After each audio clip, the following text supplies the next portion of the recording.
Movie की शुरुआत में हम एक लड़की को देखते हैं जिसका नाम मरियम होता है। उसी के पास उसका पति रॉय बैठा हुआ होता है जो फोन पर किसी से बात कर रहा था। और फिलहाल रॉय की हालात अच्छी नहीं थी क्योंकि उसे पैसों की बहुत तंगी थी, इसलिए वे हमेशा गुस्से में रहता है और मरियम पर भी चिल्लाता रहता है। अब हम एक पेंटर को देखते हैं जिसका नाम युडा होता है। वह अपने घर में बैठा पेंटिंग बना रहा था, लेकिन दिक्कत यह थी कि उसे कुछ समझ नहीं आ रहा था कि आखिर वह पेंटिंग किसकी बनाए। वह परेशान हो जाता है, लेकिन तभी वे अपने घर के बाहर मरियम को देखता है जो कहीं जा रही थी। अब युडा की नजर उस पर पड़ती है और वह उसका पीछा करने लग जाता है। अब हमें मरियम के पति रॉय को दिखाया जाता है जो एक गैंगस्टर के पास पैसे मांगने के लिए जाता है जिसका नाम ओजी होता है। ओजी बस लोगों को पैसा देने का काम करता था और जब कोई उसका पैसा समय पर वापस नहीं लौटाता और भागने की कोशिश करता तो वह या तो उसे मार डालता या फिर उससे दोगुना पैसा वसूल करता। रॉय ने ओजी से पहले से ही कुछ पैसे उधार ले लिए थे और अब वह और मांग रहा था। रॉय कहता है कि अगर उसका प्रोजेक्ट सफल हो गया तो वह बहुत सारा पैसा कमा लेगा और उसका सारा पैसा वापस लौटा देगा।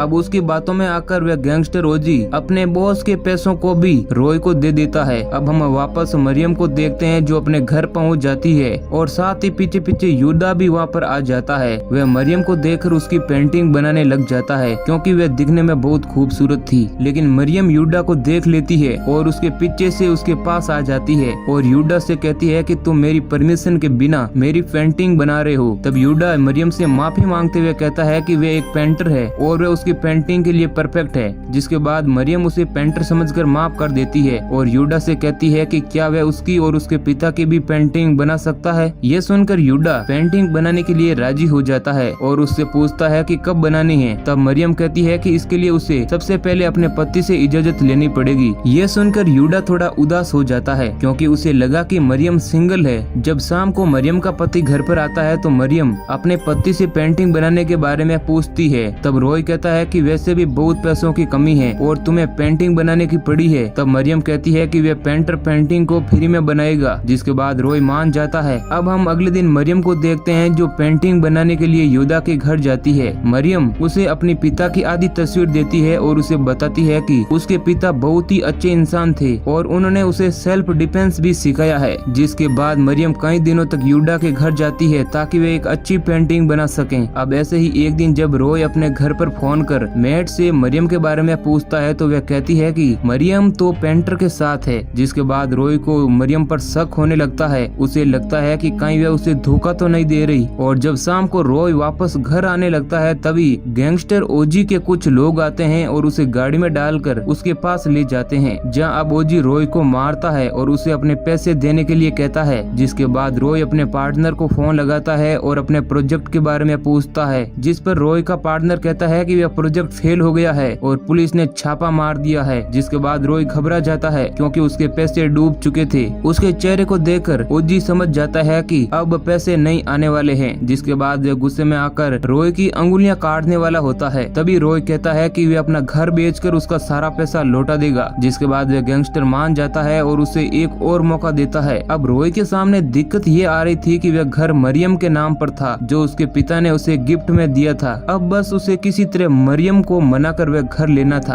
अब हम मरियम को देखते हैं जो अपने घर में युडा द्वारा बनाई गई पेंटिंग को लगा रही थी। साथ ही हम वहाँ पर एक आदमी को भी देखते हैं जो मास्क पहने हुए घर के अंदर आ गया है। अब जब मरियम पेंटिंग लगाकर वापस आ रही थी तब वह डाइनिंग टेबल पर अपनी बिल्ली का कटा हुआ सिर देखती है, जिस कारण वह बहुत ही ज्यादा डर जाती है और जोर से चिल्लाने लगती है, जिसकी आवाज युडा के कानों तक पहुंच जाती है और वह दौड़कर मरियम के घर आता है और उसे शांत करने की कोशिश करता है। तब वह मेट उन दोनों को साथ देख लेती है। जिसके बाद मरियम उसे वापस जाने के लिए कहती है क्योंकि अब रॉय घर आने ही वाला होता है और अगर वह उन दोनों को साथ देख लेगा तो बड़ी मुसीबत खड़ी हो जाएगी। इसलिए युडा वहाँ से चला जाता है। जब रॉय घर आता है तो वह बिल्ली का सर देखकर घबरा जाता है और मरियम को कहता है कि ये घर हम बेच देते हैं। लेकिन मरियम नहीं मानती है। वह कहती है कि ये घर उसके पिता की आखिरी निशानी है। तब रॉय परेशान हो जाता है क्योंकि बिल्ली का सिर काटने का प्लान उसी का था ताकि डर के मारे मरियम आसानी से घर बेचने के लिए तैयार हो जाए, जो कि उसका प्लान अब फेल हो चुका था। अब रॉय उस पर चिल्लाता है और कहता है कि तुम तो बस उस पेंटर के पीछे पागल हो, मेरी तुम्हें कोई परवाह ही नहीं है। यह कहकर वह अपनी गाड़ी लेकर वहाँ से निकल जाता है। जिसके बाद हम उसे अब देखते हैं कि वह फोन पर ओजी से बात कर रहा है और ओजी और वे लोग मिलकर मरियम को मारने का प्लान बनाते हैं क्योंकि ओजी उससे कहता है कि एक बार मरियम की मौत हो जाए तो घर उसके नाम अपने आप हो जाएगा। अब रॉय मरियम पर गुस्सा तो था ही और उसे ये भी लग रहा था कि मरियम और उस पेंटर के बीच चक्कर चल रहा है, इसलिए वे अपनी ही वाइफ को मारने का कॉन्ट्रैक्ट उस गैंगस्टर को दे देता है। और फिर वे लोग ऐसा प्लान बनाते हैं ताकि मरियम की मौत का जिम्मेदार वे लोग पेंटर को ठहरा सकें। अब उसके बाद ओजी के आदमी यूडा और मरियम को घर से उठा लेते हैं। अब रात के वक्त जब रॉय सो रहा था तब उसे मरियम के साथ बिताए हुए पल याद आते हैं, जिसके बाद उसे अपनी गलती का एहसास होता है और वह उस गैंगस्टर को फोन पर कहता है कि वे लोग मरियम के साथ कुछ नहीं करेंगे। लेकिन अब बहुत देर हो चुकी थी। वह गैंगस्टर ओजी बहुत ही बुरा इंसान होता है। वह मरियम को अपने आदमियों को दे देता है, जिसके बाद उसके आदमी मरियम के साथ रेप करने की कोशिश करते हैं। लेकिन मरियम सेल्फ डिफेंस से जानती थी क्योंकि उसके पिता ने उसे सिखाया था, इसलिए वे अपना बचाव करते हुए वहाँ से भाग जाती है। इधर यूडा भी जैसे तैसे अपने आप को छुड़ाकर वहाँ से भागने की कोशिश करता है, लेकिन ओजी के आदमी उसे पकड़ देते हैं और उसके पेट में चाकू घुसाकर उसे घायल कर देते हैं। अब हम मरियम को देखते हैं जो भागती हुई ब्रिज पर आती है और वहाँ पर उसे एक गाड़ी आती हुई दिखाई देती है, जिसे वे रोककर मदद मांगती है। लेकिन उस गाड़ी में वह गैंगस्टर ओजी ही होता है, जिसके बाद वह उसे पकड़ लेता है और बाकी के आदमी भी वहाँ पर आ जाते हैं। फिर वे सभी लोग मिलकर मरियम को मार देते हैं और उसे ब्रिज से नीचे फेंक देते हैं।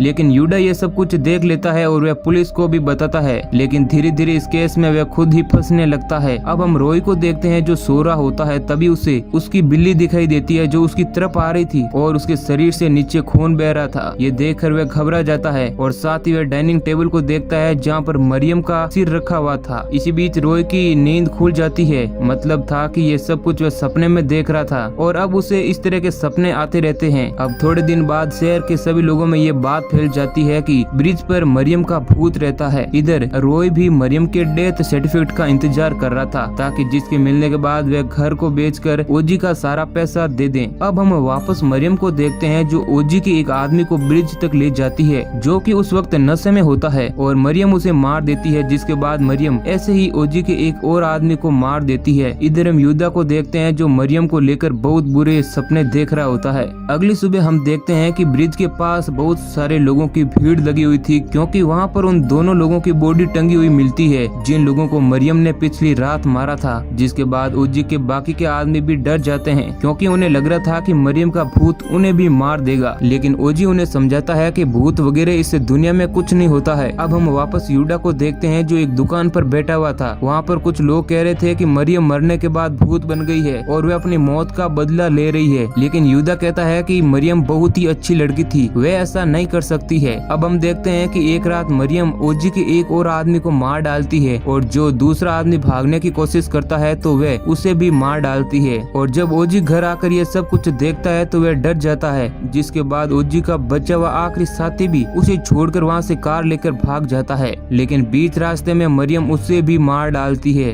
अब ओजी के पास कोई रास्ता नहीं था, इसलिए वह अपनी जान बचाने के लिए दौड़कर यूडा के घर जाता है, क्योंकि उसे लग रहा था कि शायद वह उसके पास रहकर अपनी जान बचा सकता है। यूडा ओजी से कहता है कि अगर तुम्हें अपनी जान बचानी है तो तुम्हें सब कुछ सच सच बताना होगा। तब वह कहता है कि दरअसल मरियम के पति ने ही मरियम को मारने का कॉन्ट्रैक्ट उसे दिया था। यह सुनकर वह शॉक हो जाता है, जिसके बाद योडा ओजी को अपने घर के अंदर बंद कर रॉय के घर जाता है, जहाँ जाकर वह रॉय को कहता है कि तुम अपना गुनाह कबूल कर लो, नहीं तो उसके साथ बहुत बुरा होगा। लेकिन रॉय जेल जाने से डर रहा था, इसलिए वह घर का सारा सामान तोड़ने लग जाता है और अपनी जान बचाने का झूठा नाटक कर जोर जोर से चिल्लाता है। अब चीखने चिल्लाने की आवाज सुनकर आसपास के लोग आ जाते हैं और वे यूडा को पकड़ लेते हैं, क्योंकि उन्हें लग रहा था कि वह उसे मारने आया था। यूडा उन सभी लोगों को समझाता है कि असली गुनहगार रॉय और ओजी है और उन लोगों को यकीन दिलाने के लिए उन सभी लोगों को अपने घर ले आता है। जब वह घर आकर देखता है कि घर का दरवाजा तो पहले से ही खुला है और ओजी की बॉडी उसके घर में लटकी हुई थी।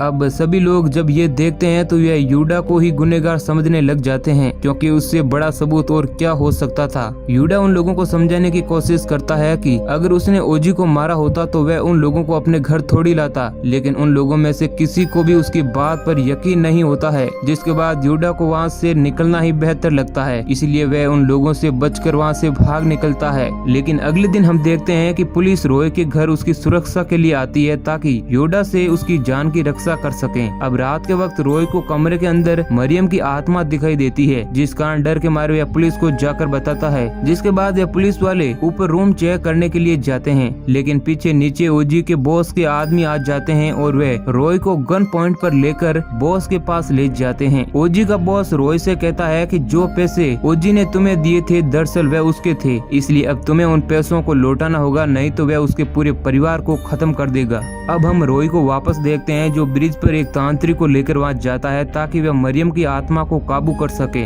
अब वह तांत्रिक मंत्र पढ़ने लग जाता है, तभी वहाँ पर मरियम की आत्मा आ जाती है, लेकिन उस पर उस तांत्रिक के मंत्र का कोई भी असर नहीं पड़ता है, जिस कारण वह तांत्रिक भी डर जाता है और वहाँ से भाग जाता है। जिसके बाद मरियम की आत्मा रॉय के साथ आए गुंडों को मार डालती है।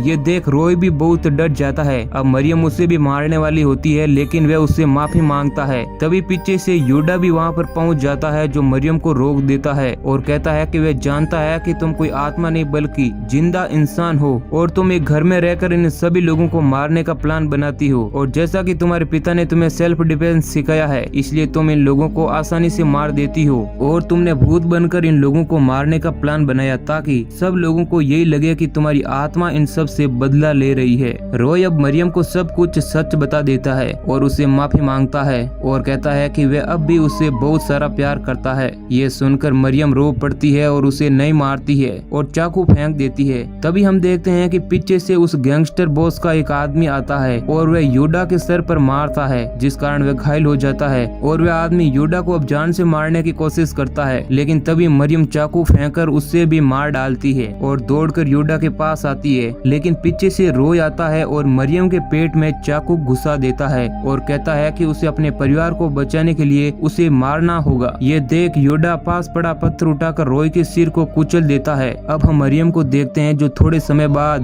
दम तोड़ देती है। अब हमें यूडा को दिखाया जाता है जो मरियम की बॉडी को लेकर नदी में बहा देता है और खुद जाकर पुलिस के सामने सरेंडर कर देता है और सजा के तौर पर उसे जेल हो जाती है। अब अंत में हम ओजी के बॉस को देखते हैं जो मरियम के घर पर कब्जा कर लेता है और उसमें रहने लगता है, और साथ ही में हमें पता चलता है कि मरियम मरने के बाद अब सचमुच में भूत बन गई थी और अब वह वापस आकर बॉस और उसके सभी साथियों को मार डालती है। और अब हम मूवी के अंत में देखते हैं कि मरने के बाद वह बॉस भी भूत बन जाता है और ब्रिज से गुजरने वाले लोगों को डराता है, और यहीं पर हमारी मूवी समाप्त हो जाती है। तो भाइयों, इस मूवी की एक्सप्लेनेशन आपको कैसी लगी हमें कमेंट करके जरूर बताना, और हो सके तो वीडियो को लाइक भी कर देना। वीडियो को अंत तक देखने के लिए धन्यवाद।